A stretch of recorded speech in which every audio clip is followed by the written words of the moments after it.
आज की वीडियो में हम बात करेंगे सीक्वेंस। सीक्वेंस क्या होता है? लिस्ट पीछे बताया था। सीक्वेंस एक ऑर्डर कलेक्शन होता है। लिस्ट हो गया, टप्पल हो गया, जैसे स्ट्रिंग हो गया, डिक्शनरी होगी, सेट्स हो गया। आज हम पढ़ेंगे लिस्ट के बारे में। तो लिस्ट क्या है? List is a collection of values और an order sequence of values items. मतलब ऑर्डर सीक्वेंस है, ऑर्डर वे में हमारा जो है कलेक्शन ऑफ डाटा है। The item in the list can be of any data type. कोई भी डाटा टाइप का हो सकता है। ये नहीं है कि अल्फ़ाबेट्स वर्ड्स ही होंगे और ये भी नहीं है कि इंटीजर न्यूमेरिक होएगा हमारा। List are enclosed in square brackets. Square bracket में इनक्लोज करते हैं। लिस्ट बनाते हैं हम स्क्वायर ब्रैकेट्स में, उसको इनक्लोज करते हैं। तो हम कैसे डिक्लेयर करते हैं या क्रिएट कैसे करते हैं? तो डिक्लेयर कैसे करेंगे? कोई भी लिस्ट का नाम लेंगे, ए इज़ इक्वल टू, ये हमारी क्या बनेगी? लिस्ट। और अगर प्रिंट ए कर देंगे तो हमारी क्या लिस्ट प्रिंट हो जाएगी। List are basically created using commas for separating values and enclosed in square brackets. Square bracket में इनक्लोज करते हैं और दो वैल्यू को, दो आइटम्स को सेपरेट करने के लिए हम क्या यूज़ करते हैं? कोमा। लिस्ट क्या होती है? म्यूटेबल, मतलब कि हम वैल्यू चेंज कर सकते हैं लिस्ट में। Type of list, empty list होती है, लॉन्ग लिस्ट होती है और नेस्टेड लिस्ट। तीन टाइप की लिस्ट होती है। एम्प्टी लिस्ट क्या होती है? जिसमें कोई वैल्यू नहीं, एम्प्टी है। तो list is equal to empty, कुछ वैल्यू नहीं दी, प्रिंट कराई लिस्ट, तो हमारी क्या आएगा? Output list empty. Long list में हमारी जैसे 1 2 3 एंड सो ऑन, ख़त्म ही नहीं हो रही लिस्ट, तो प्रिंट कराएंगे, हमारी वैल्यू क्या आएगी? प्रिंट ऑफ ए करेंगे तो 1 2 3 एंड सो ऑन चलेगा। नेस्टेड लिस्ट यानी कि लिस्ट के अंदर लिस्ट। तो हमने लिस्ट के अंदर 1 5 6 फिर एक और लिस्ट बनाई, तो हम प्रिंट लिस्ट करेंगे तो ये एज डिस प्रिंट होएगा, क्योंकि लिस्ट के अंदर ये वैल्यूज इसके साथ नहीं होएगी। 5 6 1 2 3 ये लिस्ट की तरह प्रिंट होएगी कि नेस्टेड लिस्ट, लिस्ट के अंदर लिस्ट। जैसे लूप के अंदर लूप, वैसे लिस्ट के अंदर लिस्ट। अब creating a list from the existing sequence, हमें कोई सीक्वेंस दिया हुआ है, उसे हमें लिस्ट क्रिएट करना है। तो जैसे हमने कोई 1 2 3, तो हमने लिस्ट उससे क्रिएट करना है, यानी कि उसको दूसरी लिस्ट में कॉपी करके लिस्ट। अगर हमने इनबिल्ट फंक्शन यानी कि लिस्ट एक नाम का फंक्शन होता है, उससे हमें लिस्ट क्रिएट करनी है, तो list 1 is equal to list function से हमने लिस्ट क्रिएट करी। ये एम्प्टी लिस्ट है हमारी, तो प्रिंट करेंगे लिस्ट 1, क्योंकि इस लिस्ट में कुछ भी नहीं है, तो लिस्ट 1 क्या आएगा? एम्प्टी। एम्प्टी लिस्ट के लिए हम क्या करेंगे? लिस्ट फंक्शन लगाएंगे।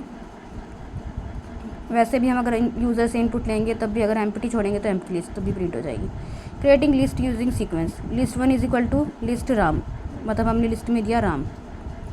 प्रिंट करेंगे लिस्ट, तो क्या आएगा? आर हर एक कैरेक्टर को सेपरेट करेगा, यानी कि कॉमा से हर आइटम्स को सेपरेट करेगा, तो RAM। सीक्वेंस को लिस्ट में कन्वर्ट, अगर हमने यहाँ पे सीक्वेंस दिया होता वो लिस्ट में कन्वर्ट हो जाएगा।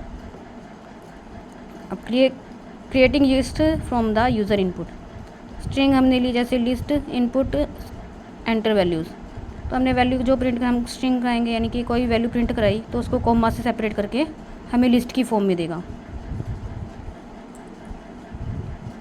उसके बाद है create list using existing list. List 1 दी, लिस्ट में जैसे हमने नाम लिया कोई।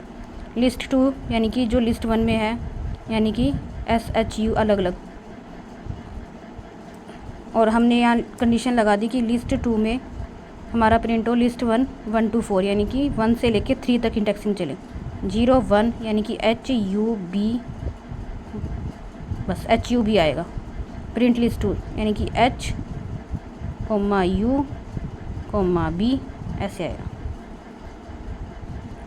अब लिस्ट के हमें एक्सेस करना है लिस्ट को, लिस्ट के आइटम्स को कैसे करेंगे? इंडेक्स करके, इंडेक्सिंग करके। इंडेक्सिंग कैसे होती है? लिस्ट 1 में जैसे 1 2 3 4 5 है, तो इसकी इंडेक्सिंग कैसे होएगी?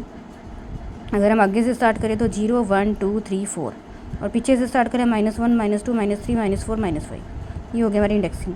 अगर हमें एलिमेंट को एक्सेस करना है, यानी कि हर एक एलिमेंट को जानना है कि कौन से इंडेक्स पे कौन सा एलिमेंट है, तो जैसे लिस्ट 1 के में हमारी ये लिस्ट है, फिर उसके बाद एक नेम है, उसके बाद एक और ये है, तो लिस्ट के थर्ड इंडेक्स पे क्या है? 1 2 3, यानी कि क्या है आउटपुट? 0 1 2 3 4 है, तो 4। लिस्ट के 1 पे -1 पे क्या है? -1 पे ये है अनअकैडमी, तो ये है। प्रिंट लिस्ट के 10th नंबर पे क्या है? 10th इंडेक्स, यानी कि 10th इंडेक्स का है तो हमने आगे से माइनस वाला है तो पीछे से काउंट करना स्टार्ट करेंगे। अगर पॉजिटिव में इंडेक्सिंग है तो आगे से 1 2 3 4 5 6 7 है ही नहीं, तो क्या है? List index out of range, मतलब कि ये कोई इंडेक्सिंग पे, इस इंडेक्स पे कोई वैल्यू ही नहीं है, इंडेक्स ही नहीं है ये लिस्ट के अंदर, तो जहाँ, ठीक है।